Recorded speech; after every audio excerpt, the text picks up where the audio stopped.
Hello guys, welcome back to me channel. இன்றைக்கி நாம் சௌபாக்கியவதி ட்ராமாவோட நெக்ஸ்ட் பார்ட் வீடியோ தான் பார்க்க போகிறோம். வீடியோக்குள்ளே போகிறதுக்கு முன்னாடி மறக்காம இந்த வீடியோக்கு ஒரு லைக்கை போட்டுருங்க. லாஸ்ட் பார்ட்டில் நம்ம சைக்கோ ஹீரோ பொண்டாட்டி மேலே இருக்கிற கோவத்தில் ஃப்ளவர் வாசை விட்டு எரிஞ்சு பொண்டாட்டியை அடிச்சுக்கிட்டு இருந்திருப்போம். அப்போ கரெக்டாக ஃபேமிலி மொத்தமும் வந்துடுறாங்க. இங்கே நடந்த கொடுமையெல்லாம் பார்த்துட்டாங்களா அப்படின்னு சொல்லிட்டு யோசிச்சுட்டு இருக்கும் போது அதுதான் இல்லை. அவங்க வந்து பார்க்கறதுக்கு முன்னாடி தான் என் ஃப்ளவர் வாசை விட்டு எரிஞ்சு அடிச்சிருந்திருக்கான். ஆனால் இப்போ அவங்க பார்க்கும்போது அந்த ஃப்ளவர் வாஸ் கீழே விழுந்து உடஞ்சி தான் கிடக்குது. என்னாச்சுமா ஜான்வி அப்படின்னு சொல்லிட்டு அப்பா கேட்குறாரு. அது ஒன்றும் இல்லைப்பா, நான் வந்து இந்த டேபிள் கிட்ட நின்றுட்டு இருந்தேன், கை தவறி தெரியாம கீழே போட்டுட்டப்பா அப்படிங்கிற மாதிரி சொல்லி சமாளிச்சுட்டு இருக்கா. சரி, இன்னும் மொத்த ஃபேமிலியும் உட்கார வச்சு பேசிட்டு இருக்காங்க. மருமகனுக்கு ஆக்சிடென்ட் ஆயிடுச்சு அப்படின்னு சொல்லிட்டு கேள்விப்பட்டதுனால பார்க்க வந்திருக்காங்க போல. அப்ப இவன் போய் எல்லாருக்கும் டீ போட்டு எடுத்துட்டு வா அப்படின்னு பொண்டாட்டியை கிச்சனுக்கு அனுப்பி வச்சா, பாட்டியும் நானும் கூட போறேன் அப்படின்னு சொல்லிட்டு ஒன்னா போகுது. அது இவனுக்கு சுத்தமா பிடிக்கல. எங்க பாட்டி ஏதாவது கேட்டு பொண்டாட்டி ஏதாவது சொல்லிடுவாளோ அப்படிங்கிற மாதிரி பயந்துட்டு இருக்கான். அதனால இவங்க கிட்ட பேச்சு கொடுக்குற சாக்கிலே வீல் சேரை பின்னாடி தள்ளிட்டு போறான். ஏன்னா கிச்சன்ல என்ன நடக்குது அப்படிங்கிறத பார்க்கணும் அப்படிங்கிறதுக்காக. அப்ப கரெக்டா ஜான்வியோட குட்டி தங்கச்சி வந்துடுறா. அவ வந்து, மாமா நான் கெட் வெல் சூன்னு நான் வந்து இந்த கட்டில் எழுதி வச்சுன்னா நீங்கள் வந்து சீக்கிரமாக குணமாயிடுவீங்க அப்படின்னு சொல்லிட்டு அவள் கையில் கிடச்ச அந்த கலர் பென்சில்லாம் வச்சு எழுதிக்கிட்டு இருக்கா. அது இவனுக்கு சுத்தமாக பிடிக்கவே இல்லை, இருந்தாலும் பொறுத்து போயிட்டு இருக்கான். அதே சமயம் இவங்க ரெண்டு பேரும் கிச்சனில் இருக்கிறத காட்டுறாங்க. நம்ம ஜான்வி அன்னைக்கு எப்படி பிஹேவ் பண்ணாலும் தங்கச்சி இருக்கும் போது அதே மாதிரி தான் இப்போவும் பண்ணுறா. ஒவ்வொரு திங்ஸையாக எடுத்த இடத்துல கரெக்டாக வச்சுட்டு இருக்கா. பத்தாவதுக்கு கீழே லைட்டாக தண்ணி சொட்டிருச்சு, அது வரைக்கும் தொடச்சி நல்லா க்ளீன் பண்ணி வச்சுட்டு இருக்கா. இதை பாட்டி வித்தியாசமாக பார்த்துக்கிட்டு இருக்கு. எதுக்காக இப்படி பண்ணுறா அப்படிங்கிற மாதிரி.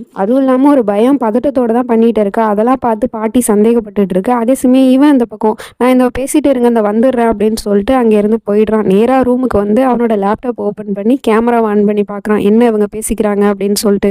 அப்போ பாட்டி கேட்குது, ஏமா நீ நல்லா இருக்கல அப்படின்னு சொல்லிட்டு கேட்டால், எனக்கு என்ன குறைச்சல் பாட்டி, நான் நல்லா இருக்கேன் அப்படிங்கிற மாதிரி சொல்லிட்டு இருக்கா. சரிம்மா நீ சந்தோஷமா இருக்கியான்னு கேட்டால் அதுக்கு அவளால் பதில் சொல்ல முடியல. கண் கலங்கிட்டே அப்படியே பாட்டியை கட்டி பிடிச்சிட்டு அழுதுட்டு இருக்கா. அதெல்லாம் ஒரு பிரச்சனை இல்லை பாட்டி, நான் நல்லா தான் இருக்கேன், சந்தோஷமா இருக்கேன், எனக்கு என்ன பிரச்சனை அப்படிங்கிற மாதிரி சொல்றா. அப்படியாமா அப்படிங்கிற மாதிரி பாட்டி கேட்டுட்டு இருக்கேன். ஆனால் இவ சொல்றதுல உண்மை இருக்கா பொய் இருக்கா அப்படிங்கிறது பாட்டி நம்பிச்சா என்னன்னு தெரியல. இவன் எல்லாத்தையும் கேமரால பார்த்துட்டு, குட் ஜான்வி, இப்போதான் நீ ஒரு பர்ஃபெக்ட் ஒய்ஃபுங்கிறத நிரூபிச்சிருக்க அப்படிங்கிற மாதிரி சொல்லிட்டு இருக்கான். அதுக்கப்புறம் வந்தவங்கலாம் வீட்டுக்கும் அனுப்பி வச்சிடுறாங்க. சரிம்மா பார்த்து இருந்துக்கோங்க, மாப்பிள்ளை நீங்களும் உடம்ப பார்த்துக்கோங்க அப்படின்னு சொல்லிட்டு மொத்த ஃபேமிலி கிளம்பி வீட்டுக்கு போயிடுறாங்க.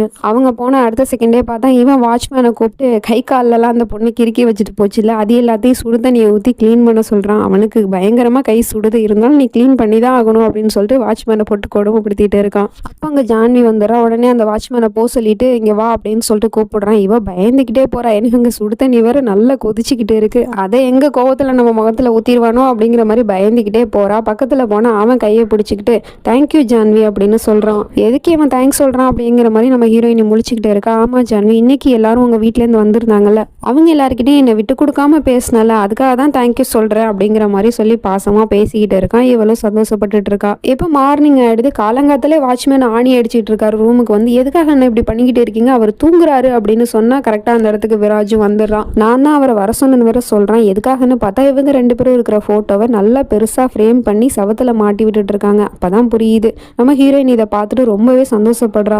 ஒரு கட்டத்துக்கு மேல இவளுக்கு சந்தோஷத்துல ஆனந்த கண்ணீரே வருது. புருஷனை உடனே ஹேக் பண்ணிக்கிட்டு தேங்க்யூங்க அப்படிங்கிற மாதிரி சொல்லிட்டு இருக்கா. நான் உனக்காக என்ன வேணா பண்ணுவேன் ஜான்வி, ஏன்னா நீ என்னோட உயிர் அப்படிங்கிற மாதிரி சொல்லிட்டு இருக்கான். அடுத்த சீன்லேயே பார்த்தா பாட்டியை காமிக்கிறாங்க. என்னடா புதுசா இருக்கு பாட்டின்னு பாக்குறீங்களா, பாட்டியை மாத்தி விட்டாங்க, வேற ஒன்றும் இல்லை. இவங்க ஜான்வியோட வீட்டுக்கு போயிட்டு இருக்கும் போது அவ வித்தியாசமா நடந்துட்டு இருந்தாலும் ரொம்பவே பதட்டமா. அதெல்லாம் பார்த்து பாட்டி யோசிச்சுக்கிட்டு இருக்கு. என்னோட பேத்தி உண்மையை தான் சொல்றாளா பொய்யத்தான் சொல்றாளா அப்படிங்கிறது தெரியல. சந்தோஷமா இருக்குன்னு அவ வாயால சொன்னாலும் என்னால அதை நம்ப முடியல. எப்படியோ என்னோட பேத்திக்கு நீங்க தான் துணையா இருக்கணும் கடவுளே அப்படிங்கிற மாதிரி சாமி கும்பிட்டு இருக்கு. இந்த பக்கம் புருஷனை பொண்டாட்டியும் செஸ் விளையாண்டுட்டு இருக்காங்க. அப்போ நம்ம ஹீரோயினி ஜெயிக்கிற ஸ்டேஜ்ல தான் இருக்கா. இருந்தாலும் புருஷனை ஜெயிச்சுட்டா அவன் கோவப்படுவானே அப்படிங்கிற ஒரு பயத்துல அவனுக்கு விட்டு கொடுத்துட்றா. அதுக்கப்புறம் அவன் செக் வச்சு ஜெயிச்சிடுறான் பொண்டாட்டிய. பாத்தியா ஜான்வி, நான் தான் ஜெயிச்சேன், என்னெல்லாம் யாரும் ஜெயிக்க முடியாது அப்படிங்கிற மாதிரி பேசிட்டு இருக்கான். ஒருவேளை இவ ஜெயிச்சுட்டா கண்டிப்பா கோவம் தான் பட்டிருந்திருப்பான் போல. அப்ப கால் வருது, ஆபீஸ்ல இருந்து கால் பண்றாங்க. நீங்க பேசுங்க அப்படின்னு சொல்லிட்டு போனை புருஷன் கிட்ட கொடுத்துட்டு நான் போய் டீ போட்டு எடுத்துட்டு வரேன் அப்படின்னு அவ கிச்சனுக்கு போயிடுறா. இவனோட ஆபீஸ்ல ஒரு எம்ப்ளாயி இருப்பார்ல வயசானவர், அவர் தான் கால் பண்ணி சொல்றாரு, இந்த மாதிரி உங்களுக்கு கொடுக்கலான்னு இருந்த கான்ட்ராக்டரை இப்ப மெகதா சார் வேற ஒருத்தருக்கு கொடுக்க போறாரு அப்படிங்கிற மாதிரி சொல்லிட்டு இருக்காரு. அதை கேட்டுதான் இவனுக்கு பயங்கரமான கோவம் வந்துருது. அப்பதான் கரெக்டா நம்ம ஹீரோயினியும் டீ எடுத்துட்டு வரா. அதையும் பிடிச்சி தள்ளி விட்டுறான் கோவத்துல. அது எப்படி என்னோட கான்ட்ராக்ட் மிஸ் ஆகி போகும், இது நடந்திருக்க கூடாது அப்படின்னு சொல்லிட்டு அங்க இருக்கிற திங்ஸ் எல்லாம் போட்டு உடச்சிக்கிட்டு இருக்கான். வீடே அலங்கொலையா போயிடுது. பத்தாவதுக்கு இவன் வீல் சேர் எல்லாம் தூக்கி விட்டு எறிஞ்சு அடிச்சுக்கிட்டு இருக்கான். ஏங்க இப்படி எல்லாம் பண்றீங்க, பொறுமையா இருங்க அப்படின்னு சொன்னா, ஜான்வி என் கிட்ட வராத, என்ன தொடாத, எனக்கு பயங்கர பயங்கர கோவமா இருக்கு, என்கிட்ட வராத, அப்புறம் நான் உன்னை ஏதாவது பண்ணிடுவேன் அப்படின்னு சொல்லிட்டு ரொம்ப கோவப்படுறான். அப்படியே அங்கே டைனிங் டேபிளை நோக்கி போகிறான். அங்கே எதுக்காகடா போகிறான் அப்படிங்கிற மாதிரி நம்ம ஹீரோயினி பார்த்துட்டு இருக்கா. அங்கே இருக்கிற ஒரு சிஸ்ஸரை எடுத்து கையில் வச்சுட்டு இருக்கான். உடனே இவளுக்கு பழசெல்லாம் ஞாபகத்துக்கு வருது. ஏற்கனவே இவன் ஒரு தடவை சிஸ்ஸர் வச்சு நம்ம ஹீரோயினோட விரல வெட்ட வந்தான்ல, அதை பற்றி தான் யோசிச்சுட்டு இருக்கா. அவனும் சிஸ்ஸர் எடுத்துட்டு நேராக நம்ம ஹீரோயினை நோக்கி தான் வரான். என்ன பண்ண போறான்னு பார்த்தா அவன் காலில் போட்டிருந்தானே அந்த மாவு கட்டு, அதை வந்து கட் பண்ணுறதுக்காக தான் எடுத்துகிட்டு வந்திருக்கான் போல. அதை கட் பண்ணி பார்க்குறான். ஆனால் அவனால் முடியல, அப்படியே கீழே விழுந்துடுறான். அப்போ கூட நம்ம ஹீரோயினி தூக்க போனால் என் கிட்ட வராத அப்படின்னு சொல்லிட்டே இருக்கான். அப்படியே மயக்கமாயிடுறான். கொஞ்ச நேரம் கழிச்சு இவ டாக்டருக்கு ஃபோன் பண்ணியிருப்பா போல. அவரும் வந்து செக் பண்ணி பார்த்துட்டு இப்போ நீங்கள் கம்ப்ளீட்டாக கொஞ்சம் கொஞ்சமாக ரெக்கவர் ஆகிட்டு வரீங்க அப்படிங்கிற மாதிரி சொல்லிட்டு இருக்காரு. என்ன நடக்குதுன்னு ஒன்றும் புரியல. உங்கள் பொண்டாட்டி தான் ஃபோன் பண்ணி இன்ஃபார்ம் பண்ணாங்க, நான் உடனே இங்கே வந்துட்டேன். பார்த்தா அவங்களோட காயெல்லாம் நல்லாவே ஆறி இருக்கு. உங்களோட மனைவி தான் எனக்கு ஃபோன் பண்ணி இன்ஃபார்ம் பண்ணாங்க. அதனால இனிமேல் நீங்கள் மாவு கட்டு போடணுங்கிற அவசியம் கிடையாது, இதையே கொஞ்ச நாள் யூஸ் பண்ணிக்கோங்க அப்படின்னு சொல்லிட்டு வேற ஒரு கட்டை போட்டு விட்டு போறாரு. தேங்க்யூ டாக்டர்னு சொன்னா நீங்கள் உங்களோட மனைவிக்கு தேங்க்யூ சொல்லுங்க அப்படிங்கிற மாதிரி சொல்லிட்டு போயிடுறாரு. உடனே இவனும் பொண்டாட்டி இங்கே வா அப்படின்னு சொல்லிட்டு கூப்பிடுறான். அவளும் பயந்துக்கிட்டே பக்கத்தில் போறா. இப்போ திரும்பவும் கையை பிடிச்சிட்டு தேங்க்யூ ஜான்வி அப்படின்னு சொல்றான். அப்போ காலிங் பெல் அடிக்கிற சவுண்டு கேட்குது. உடனே இவ போய் பார்க்க போறா. போய் பார்த்தா ஆஃபீஸ்லேருந்து தான் வந்திருக்காங்க. உடனே அவங்கள வெளியே நில்லுங்க அப்படிங்கிற மாதிரி நிற்க வச்சுட்டு இவ வீடு ஃபுல்லாக இப்போ அலங்கோலையாக கிடக்குது இல்லை, அது எல்லாத்தையுமே க்ளீன் பண்ணிக்கிட்டே இருக்கா. ஏன்னா வந்து பார்த்தா ஏதாவது நினைப்பாங்க, புருஷன் கோவப்படுவான் அப்படின்னு சொல்லிட்டு எல்லாத்தையும் பார்த்து பார்த்து க்ளீன் பண்ணிக்கிட்டு இருக்கா. அப்போ தான் கரெக்டாக அவனும் வரான். யார் வந்திருக்கா அப்படின்னு சொல்லிட்டு கேட்டால் ஆஃபீஸ்லேருந்து தான் வந்திருக்காங்க அப்படின்னு சொல்லிட்டு இருக்கா.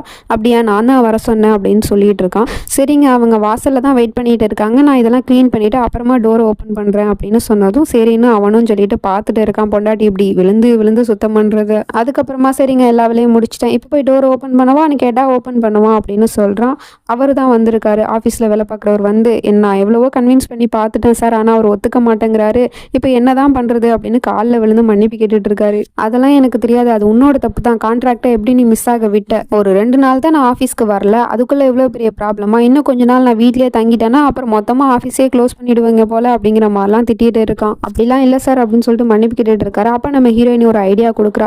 ஏன் நம்ம அவங்கள வீட்டுக்கு இன்வைட் பண்ணக்கூடாது, வீட்டுக்கு இன்வைட் பண்ணி அவங்க கிட்ட பேசினா அவங்க சமாதானம் ஆக வாய்ப்பு இருக்குல்ல அப்படிங்கிற மாதிரி சொல்லிட்டு இருக்கா. உன்னோட ஐடியாலாம் தேவையில்ல, நீ இதெல்லாம் மூக்க நுழைக்காத அப்படிங்கிற மாதிரி பொண்டாட்டி ஆஃப் பண்ணி வைக்கிறான். அதுக்கப்புறம் இவன் ஒரு ஐடியா கொடுக்குறான். இங்கே பாரு, இப்போ நீ என்ன பண்ணுறேன்னா, நான் வீட்டில இருந்தே அவரை கான்ஃபரன்ஸ் காலில் மீட் பண்ணுறேன், பத்தாவதுக்கு ஒரு ஹோட்டலில் புக் பண்ணேன், அங்கே அவருக்கு டின்னர் கொடுத்துடலாம், அப்போ அங்கே வச்சு எல்லாத்தையும் பேசிக்கலாம் அப்படிங்கிற மாதிரி சொல்லிட்டு இருக்கான். சரின்னு சொல்லிட்டு இவரும் சம்மந்தப்பட்ட ஆள்கிட்ட ஃபோன் பண்ணி பேசினா அவர் சுத்தமாக ஒத்துக்க மாட்டாரு போல. என்ன நீங்கள் டேரெக்டாக இன்சல்ட் பண்ணுறீங்களா அப்படிங்கிற மாதிரி சொல்லிட்டு ஃபோனை கட் பண்ணிடுறாரு. இவனுக்கு என்ன பண்ணுறதுனே தெரியல, கோவம் பயங்கரமாக வருது.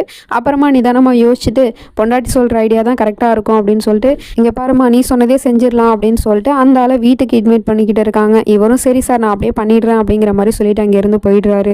அப்புறமா புருஷனையும் பக்காவாக ரெடி பண்ணிட்டு இருக்கா, ஏன்னா வீட்டுக்கு வராங்கல்ல அதனால. அதுக்கப்புறம் வந்து வாட்ச்மேன் கிட்ட ஒரு லிஸ்ட்டை கொடுத்து இதெல்லாம் போய் வாங்கிட்டு வாங்க அப்படின்னு சொல்லிட்டு வெளியே அனுப்பி வைக்கிறேன். அதே சமயம் இந்த பக்கம் பாட்டியும் பேத்தியும் மல்லிகை கடைக்கு வந்திருக்காங்க போல ஜாமான் வாங்க. அப்போ கூட பாட்டி வந்து பேத்தியை பற்றி தான் யோசிச்சுட்டு இருக்கு.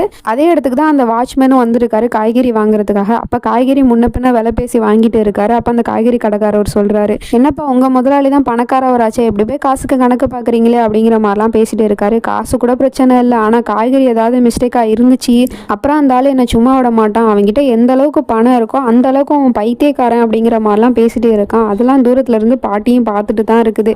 சரிப்பா நீ இவ்வளோ சொல்றியா அந்த ஆளை பற்றி, அப்புறம் எப்படி அந்த பைத்தியக்காரன்ட்ட ஒரு பொண்ணு குடும்பம் நடத்துறா அப்படிங்கிற மாதிரி கேட்டுட்டு இருக்காரு. அதை ஏன் கேட்குறீங்க, எப்போ பார்த்தாலும் அந்த வீட்டுக்குள்ளே அலறல் சத்தம் கேட்டுட்டு தான் இருக்கும், உள்ளே என்ன நடக்குது அப்படிங்கிறது நமக்கு தெரியாது. ஒரு தடவை கூட நான் அந்த பொண்ணுக்கு ஹெல்ப் பண்ண போனேன், அப்போ அவன் என்னோட கையை கூட உடச்சு விட்டான், அந்த அளவுக்கு அவன் சரியான சைக்கோ அப்படிங்கிற மாதிரிலாம் பேசிட்டு இருக்கான். இதெல்லாம் தூரத்துல இருந்து பாட்டி பார்த்துட்டு ரொம்பவே பயப்படுது. அப்படின்னா பாட்டிக்கு தெரிஞ்சு போயிடுச்சு பேத்தி அங்கே கஷ்டப்பட்டுக்கிட்டு தான் இருக்கா, அவன் நம்ம பேத்தியை கொடுமை தான் படுத்துறான் போல அப்படிங்கிற மாதிரி பார்த்துட்டு இருக்கு. இதுக்கப்புறம் என்ன நடக்க போகுது அப்படிங்கிறதெல்லாம் நம்ம நெக்ஸ்ட் வீடியோவில் பார்த்து தெரிஞ்சுப்போம். அது வரைக்கும் பை ஃப்ரெண்ட்ஸ்.